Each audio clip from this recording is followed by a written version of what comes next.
Shalom y bienvenidos a Vía Haftaj Israel, una frase hebrea que significa amarás a Israel. Esperamos que se queden con nosotros, ya que nuestro maestro, el Dr. Baruch, nos compartirá una enseñanza expositiva de la Biblia.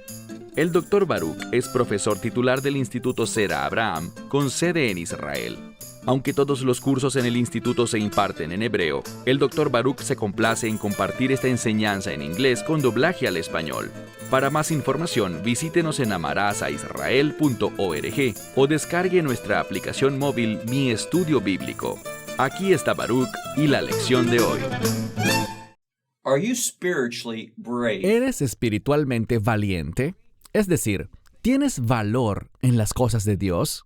Y eso significa, ¿estás dispuesto a ver las cosas en cuanto a ti mismo como Dios te ve? ¿Quieres orar como oró David cuando dijo, Dios, pruébame y examíname, y ve si hay alguna injusticia, algo en mi vida que no te agrade? Eso es valentía espiritual. Y es solo cuando hacemos eso que Dios empieza a obrar de una manera muy poderosa para producir cambios y hacernos conforme a su imagen en este mundo. ¿Qué quiero decir con eso? Que nos convertimos en un instrumento que refleja su gloria. ¿Por qué uso la palabra imagen?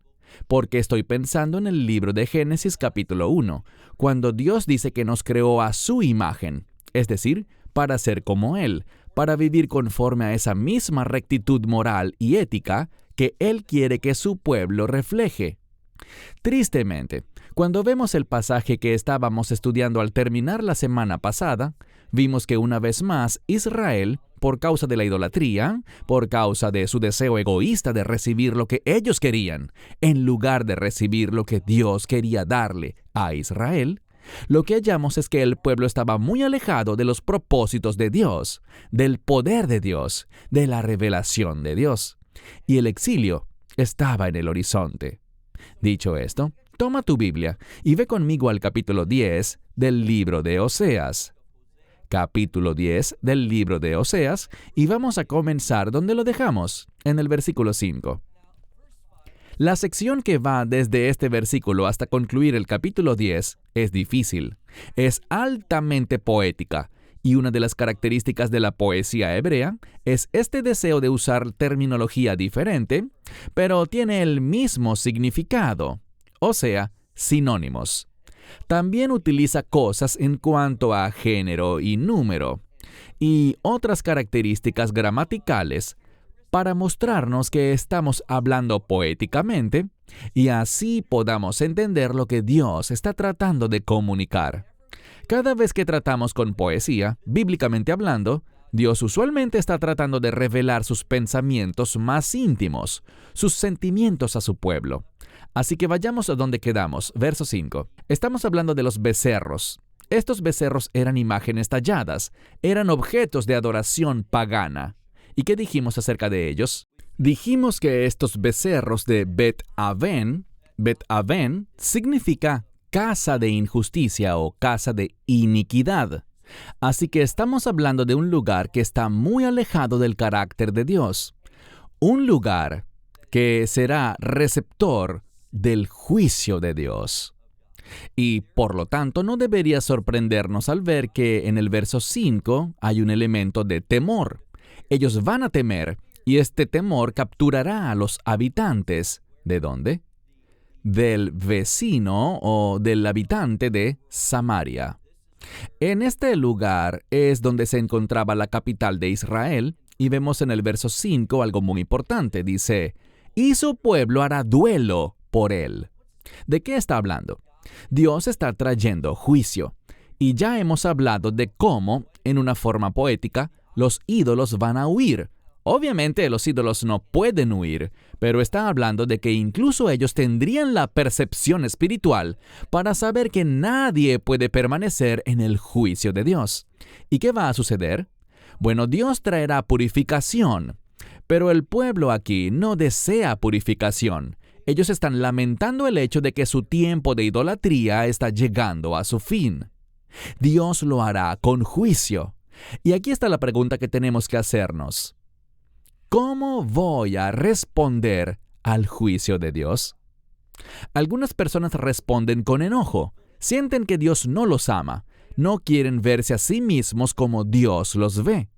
Se frustran con el hecho de que el juicio de Dios, su falta de bendición, está caracterizando su vida, su existencia. Por tanto, se amargan y se alejan más de Dios. Esa es una manera muy insensata de actuar. Esa es una actitud inmadura de personas que se niegan a entender que ese juicio tiene como propósito producir cambios. Verán, necesitamos cambiar y necesitamos ese cambio de Dios. Leamos otra vez el verso 5. Hallamos aquí que habrá gran lamento del pueblo, pero por las cosas equivocadas. También los sacerdotes, y de nuevo, aquí se usa un término distinto para sacerdotes. Usualmente hallamos el término kohen o kohanim en plural, pero aquí está el término comer, es una terminología pagana, y dice que estos sacerdotes también, los que se regocijaban por el ídolo, por su gloria, o mejor dicho, por su falsa gloria de idolatría, ellos también lamentarán a aquellos que se regocijaban. ¿Por qué razón? Por su partida, porque esa gloria abandonó ese lugar. Verso 6. También refiriéndose a este ídolo pagano, será hallado en Asiria. Será llevado allí como presente para el rey Jareb. Esto que leemos es una respuesta incorrecta. En lugar de ver esto como un juicio de Dios y un llamado a la purificación, ¿qué hace Israel? Pues sacamos una pausa un momento para recordar el llamado de Israel. Dios ha llamado a Israel para ser luz a las naciones. Dios ha llamado a Israel para ser una influencia piadosa y espiritual. Recuerden que ese término luz significa iluminación para las naciones. Mas, ¿qué están haciendo? En lugar de decir, bueno, si tenemos que dejar la tierra, ¿cómo hablamos de esa tierra? La tierra del Señor. Si somos receptores del juicio hasta el punto de que no podemos continuar nuestras vidas como normalmente quisiéramos hacerlo, debido al juicio de Dios, quizás necesitemos arrepentirnos. Pero, ¿qué hacen en realidad? Todo lo contrario, recogen sus imágenes fundidas y se las llevan al rey Jareb de Asiria y se las entregan como un regalo. Esto es lo que quiero que veas. Hay un par de palabras diferentes en hebreo para regalo.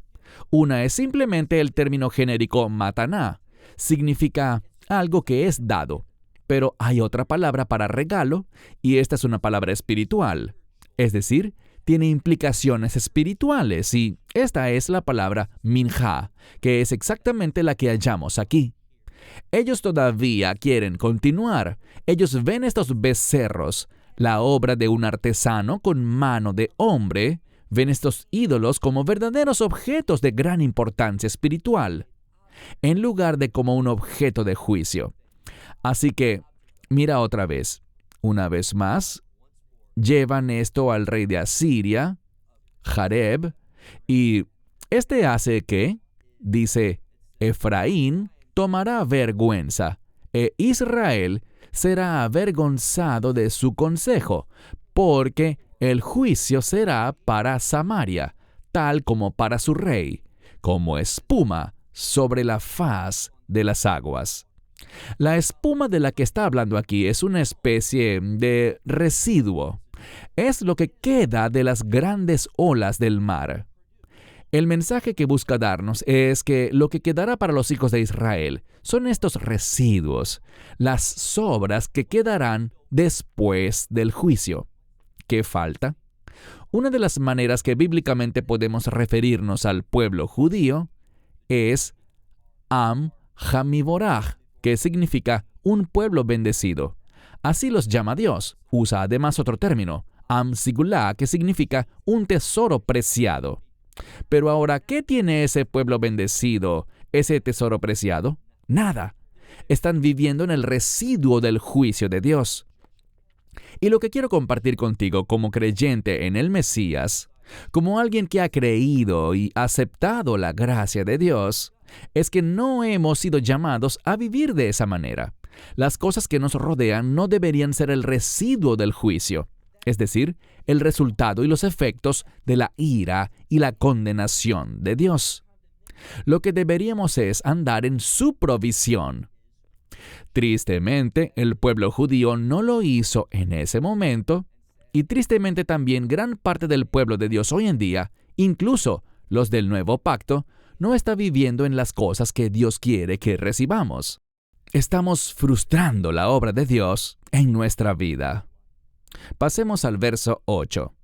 Dice, «Y será destruida la casa, los lugares altos de Avén». ¿Y cómo eran conocidos estos altares? Como el pecado de Israel. Los altares, este término bamot en hebreo, simplemente significa lugares de adoración pagana, y sobre ellos Dios está trayendo destrucción, como dice el verso 8. Y Él llama a estos lugares altos Avén, que es esa palabra en hebreo para injusticia, aquello que está fundamentado en la iniquidad, lo que es opuesto al carácter de Dios. Te pregunto algo. Si Dios juzgara ahora mismo todo elemento de iniquidad, si Él juzgara y pusiera fin a las cosas que no reflejan su carácter, ¿ese juicio tocaría tu vida? ¿Cómo te impactaría? ¿Sufrirías sus efectos? ¿O simplemente serías testigo de ello al ver a los que te rodean sufrir las consecuencias? Mi posición es esta.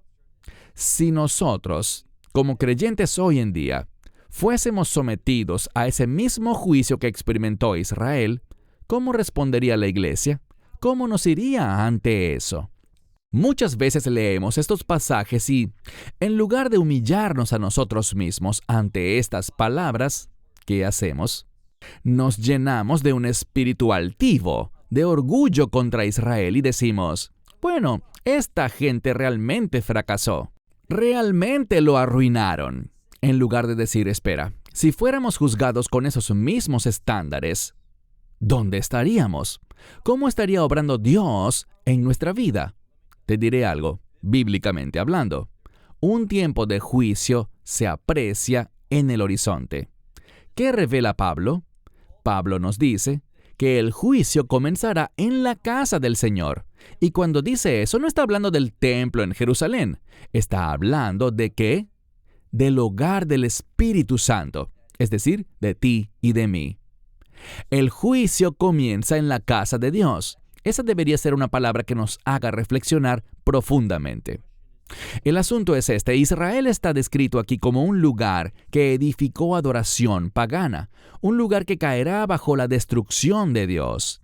Esos altares, porque se convirtieron en pecado para Israel. ¿Y al final qué pasará? Esa misma expresión dice que espinos y abrojos crecerán sobre estos altares. ¿Y cuál será el desenlace? Vayamos al final del verso 8. El verso 8 es algo que hemos visto en el libro de Apocalipsis, capítulo 6. Eso es importante porque si recuerdas el orden del libro de Apocalipsis, recordarás que al final del capítulo 6, con el sexto sello, hay un anuncio de ira. ¿Qué ira? La ira del Cordero. Recuerden lo que hablamos. Cuando el Mesías regrese, Él no vendrá para manifestar su gracia. Cuando Él venga de nuevo, vendrá a traer condenación y juicio. Y miren lo que pasa aquí. Es solo cuando hablamos de esta combinación que se aprecia una respuesta del pueblo. ¿Cuál será? Final del verso 8. Ellos le dirán a los montes, tal como lo dice Apocalipsis 6, le dirán a los montes, cúbrannos, y a las colinas, caigan sobre nosotros. El problema es este. No están respondiendo correctamente al juicio de Dios. ¿Qué dicen? Queremos atravesarlo, queremos soportarlo, pero no quieren ser transformados por él. Se están escondiendo en lugar de arrepentirse. Piensa esto. ¿Qué hizo David cuando supo que un juicio de Dios vendría sobre él? David recibió la oportunidad de elegir. Podía sufrir el juicio de distintas formas. Podía caer bajo el juicio de los hombres o podía caer bajo el juicio de Dios. ¿Y recuerdan qué escogió? Él escogió el juicio de Dios. ¿Por qué? porque allí hay misericordia. En lugar de decir colinas caigan sobre nosotros y montes cúbrannos, lo que deberían haber dicho era, Dios, ten misericordia de nosotros, que somos pecadores. O sea, ¿acaso los montes y las colinas son obstáculos para Dios?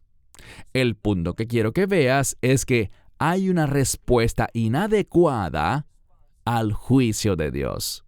Hoy en día la gente hace lo mismo. Es muy común que las personas simplemente nieguen que Dios sea un Dios de juicio. Dirán, oh, ese es el Dios del Antiguo Testamento. Ese no es el Dios en quien yo creo. Mi Dios es un Dios de amor. Claro que Dios es amor, pero Dios ama la justicia y su amor por la justicia lo lleva a odiar el pecado. Es porque Dios ama la verdad que Él se obliga a juzgar el engaño. Y este es un mundo lleno de engaño y mentiras. Así que, ¿cómo responderás al juicio de Dios? ¿Lo ves como un llamado espiritual dentro de ti para buscar la misericordia de Dios y buscar su perdón?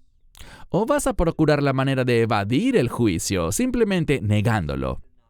Voy a ocultarme hasta que pase y luego continuaré mi vida como si nada. Verso 9. El verso 9 menciona un incidente. Es la segunda vez que se hace referencia a este incidente. Lo comenté brevemente antes, pero voy a explicarlo un poco más ahora. Y me refiero al término Gabaá. Gabaá estaba en la tribu de Benjamín, y sabemos algo. Sabemos que hubo un levita que tenía consigo a una mujer.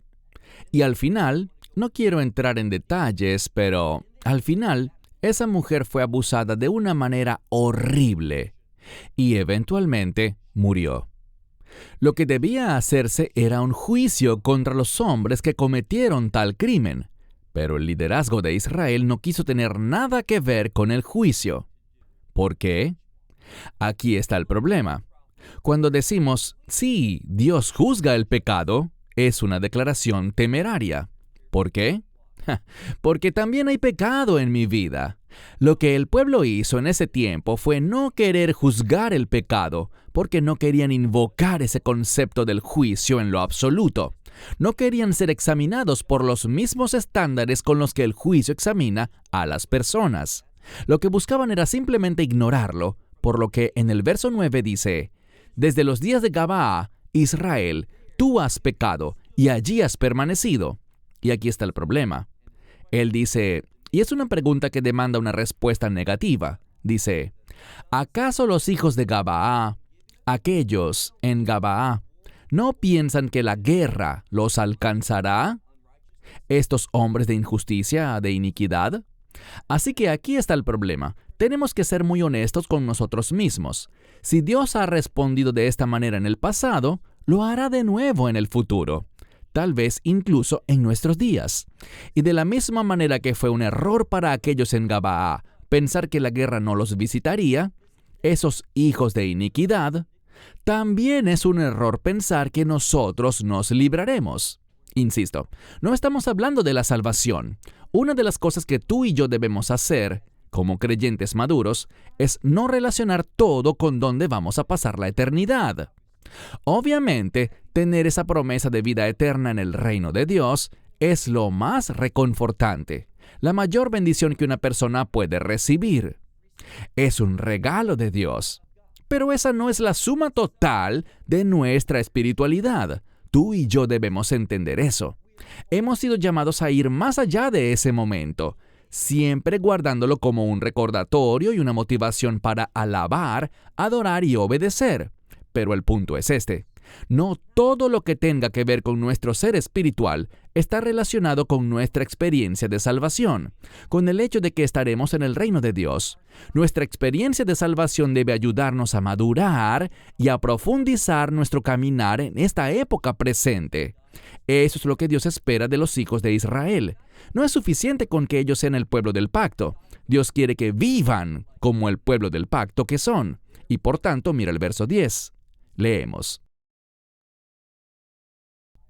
Quise disciplinarte y te traje, es decir, reuní para ellos naciones. Esto implica juicio. Dice, cuando los até en 2 surcos. Bien, algunos traducen esta última palabra como iniquidad. Realmente el punto es el mismo. Lo que hace esta escritura es repetir lo que ya hemos mencionado, ese deseo de sembrar doblemente la tierra. A veces con 2 tipos de semilla, lo cual es una violación a la Torá, otras veces simplemente intentando cultivar demasiado en el mismo lugar. Es ese deseo. ¿Un deseo de qué? El deseo de tener todas las cosas de este mundo sin medida. Esta es la verdad espiritual que quiero que aprendas. Verás, Pablo dice que él conocía el secreto para estar contento siempre, en toda circunstancia. Cuando no conoces a Dios, cuando no lo estás experimentando en tu vida, serás atraído hacia una falsificación. Recuerden lo que hemos hablado, que el enemigo siempre está allí al acecho, esperando para ponernos delante una carnada, para que elijamos su falsificación en vez de la verdadera bendición de Dios. Cuando no estamos satisfechos, cuando no conocemos el gozo de estar contentos en toda circunstancia, cuando nuestra relación con Dios no es plenamente satisfactoria, ¿qué pasará? Seremos como los hijos de Israel. Querremos sembrar doblemente, querremos obtener más y más de este mundo. Pero cuando estamos satisfechos con Dios, cuando estamos siendo llenos por Él, ¿cómo nos llena Dios? Recuerda este verso de Lucas capítulo 6. Dice que Dios nos da en medida buena, apretada, remecida y rebosante. Hablamos de Kos Yeshuo, la copa de salvación abundante. El punto es este. No viviremos en esa búsqueda sin fin. De hecho, seremos personas generosas. ¿Por qué? Porque tendremos nuestro contentamiento en Dios. Pero ese no es el caso de este pueblo aquí. Lo que Dios está diciendo es que estarán en esclavitud por su doble pecado, o literalmente por esta doble siembra, que es de lo que está hablando al final del verso 10. Pasemos al verso 11. Dice, Efraín es una novilla domada, que ama ¿qué? El término es dush, que significa trillar. ¿Por qué dice esto? Lo que está diciendo es que Efraín es una becerra instruida. Ella entiende las cosas de este mundo. El problema es que no usa ese conocimiento de la manera correcta. ¿Qué quiero decir? Bueno, cuando un animal es usado para arar, no hay nada de comer para ese animal, solo hay tierra. Entonces, ¿qué pasa? El animal trabaja, y su único alimento lo recibe al final. Trabajo duro y luego come. Pero cuando un animal trilla, hay comida justo delante de él. Así que el animal come lo que quiere comer. Luego, cuando termina, come un poco más. Así que dice aquí que Efraín, en el verso 11, Efraín es una becerra domada o entrenada que ama trillar. Y luego dice, mas yo pasaré sobre la hermosura de su cuello. ¿Qué significa eso? El yugo. Dios no va a permitir que ese animal simplemente trille. Él va a hacer algo. Dice, pero montaré sobre Efraín. A mitad del verso 11. Y él arará, aquí se refiere a Judá. Y Jacob romperá, ¿qué? Romperá los terrones de tierra. Verso 12. Siembren para ustedes justicia. Bien, este es el mensaje. Si pensamos que toda la vida se trata de cosechar, que toda la vida se trata simplemente de tomar lo que queremos, cuando queremos, eso es trillar. Así es como un animal vería el trillado. Si así es como pensamos, hemos sido engañados. Tenemos que entender que para que haya una cosecha de justicia, también tiene que haber una siembra.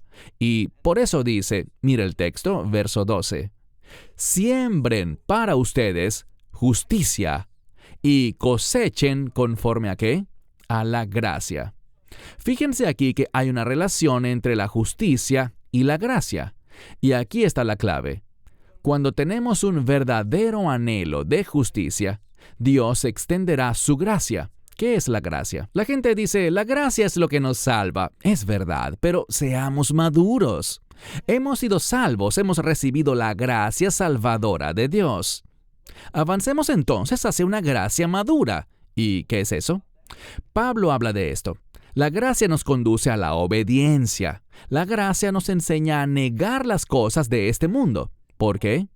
Porque no necesitamos las cosas del mundo. Ese primer resultado de la gracia, la salvación, es lo que une a Dios y al hombre en intimidad.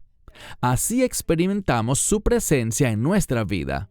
Y cuando experimentas su presencia, estarás satisfecho. No serás susceptible a las falsificaciones de Satanás.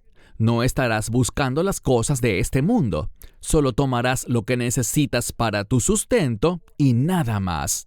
Para una vida sencilla. Todo lo demás lo usarás para el reino. Y de eso se está hablando aquí. Mira de nuevo. Siembren para ustedes justicia y cosechen conforme a la gracia. ¿Y hagan qué? Estén dispuestos a hacer algo. Estén dispuestos a romper la tierra. Es lo que dice a mitad del verso 12, esos terrones de tierra. Porque el tiempo de buscar al Señor ha llegado. ¿El tiempo de qué? Busquen al Señor hasta que el tiempo de lluvia de justicia venga sobre ustedes. Me encanta eso, lluvia de justicia. Como siempre digo, la lluvia bíblicamente es sinónimo de bendición. Queremos las bendiciones cuyo origen está en la justicia. Si no estás sembrando justicia, no vas a cosechar justicia. Si el deseo que está en ti no es de justicia y rectitud, no serás alguien que reciba esa gracia del Señor. Dios está enseñando muchas verdades espirituales en este pasaje. Verso 13. Dice, ustedes han arado impiedad y cosecharán iniquidad. Ustedes comerán el fruto de la mentira o el engaño, porque han confiado en sus propios caminos y en la multitud de sus hombres. Ellos pensaban que por su poder y por tener grandes ejércitos no tenían nada que temer. Pero dice que Dios se levantará con gran estruendo entre su pueblo y todas sus fortalezas serán saqueadas, como saqueó Salmán a Bet Arbel, el día de la guerra, cuando las madres sobre sus hijos fueron despedazadas. Lo que quiero que vean es esto. No sabemos mucho sobre esa guerra, pero hemos aprendido lo suficiente. Es una guerra de juicio. Es una guerra donde las madres se arrojaban sobre sus hijos para protegerlos, para esconderlos de ese juicio. Y tanto ellas como sus hijos fueron, ¿qué? Dice que fueron despedazados. Algo muy triste. Finalmente leemos en el último verso. Así se hará con ustedes en la casa de Dios. Debido a la abundancia de su maldad y al amanecer, dice que el rey de Israel será, ¿qué? El rey de Israel será silenciado, es decir, no existirá más. Es simplemente una verdad profética de que Dios arrancará ese reino y lo llevará al exilio. Una vez más se terminó el tiempo. Hasta la próxima semana. Shalom, desde Israel. Esperamos que te hayas edificado con el mensaje de hoy y lo compartas con otros. Te invitamos a seguir nuestros estudios cada semana por este canal y por el portal de YouTube de Amarás a Israel. También puedes descargar nuestra aplicación móvil gratuita, Mi Estudio Bíblico.